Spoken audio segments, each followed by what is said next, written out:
Aguada fort ఒకప్పుడు ships కి fresh water supply చేసేదంట. కానీ ఇక్కడ డ్రింకింగ్ వాటర్ పరిస్థితి ఇది. ప్రపంచంలో ఎవరైనా ఫుడ్ విషయంలో అడ్జస్ట్ అవుతారేమో కానీ తెలుగులు మాత్రం ఆంధ్ర భోజనం లేకపోతే అస్సలు ఉండలేరు. ఎందుకంటే మన ఫుడ్ లో ఉన్న మ్యాజిక్కే వేరు. అందుకే మేము కూడా కష్టపడి ఈ ఆంధ్ర రెస్టారెంట్ అయితే కనిపెట్టాం. లక్కీ ఏంటంటే ఇది మేము స్టే చేస్తున్న లోనే ఉంది. చాలా రోజుల తర్వాత మంచి ఆంధ్ర ఫుడ్ అయితే తిన్నాం. ఇక్కడ veg and non veg available ఉంటాయి with reasonable price. And owner కూడా మన తెలుగు బ్రదర్. ఆఫ్టర్నూన్ రూమ్ లో కొంచెం స్లీప్ వేసి నైట్ బాగా బీచ్ కి వెళ్ళాం. గోవాలో మ్యాటర్ ఏం లేదని నాకు మాత్రమే కాదు అందరికీ తెలిసిపోయినట్టుంది. మొత్తం బీచ్ అంతా ఖాళీ. ఈ షాక్స్ లో కూర్చొని తాగడం డబ్బులు హోల్ తప్ప ఏం ఉండదు. ఓన్లీ స్టిల్ కొట్టడానికి మాత్రమే యూస్ అవుతాయి. ఎందుకంటే గోవాలో ఎక్కడైనా తాగొచ్చు, ఎవడు పట్టించుకోడు. ఇక్కడ ఎవరో -గోవా అని బోర్డు పెట్టారు. సో మీకు నచ్చిన బోర్డు మీరు ఫిల్ చేసుకోండి. ఇదే కేఫ్ మ్యాంబో అండ్ టీటోస్ లేన్. చూస్తున్నారు కదా ఫారెన్ గర్ల్స్ ని పెట్టి ఎట్లా అట్రాక్ట్ చేస్తున్నారు. ట్యాగ్ కి ఎంట్రీ 3000 రూపీస్ అంట.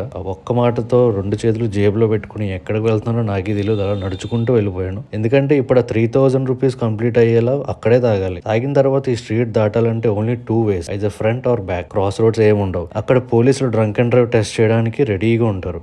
సో ఇవన్నీ నేను ఎందుకు చెప్తున్నానంటే దానికి తగ్గ ప్రికాషన్ మీరు ముందుగానే తీసుకుంటారని. అందుకే నా మాట విని మీకు నచ్చిన బ్రాండ్ రూమ్ కి తెచ్చుకుని శుభ్రంగా తాగండి. నెక్స్ట్ వీడియోలో కలుద్దాం క్లాస్మేట్స్. అండ్ టీటోస్ లేన్ లో మీకు ఎదురైన ఎక్స్పీరియన్స్ ఏమైనా ఉంటే కామెంట్ చేయండి.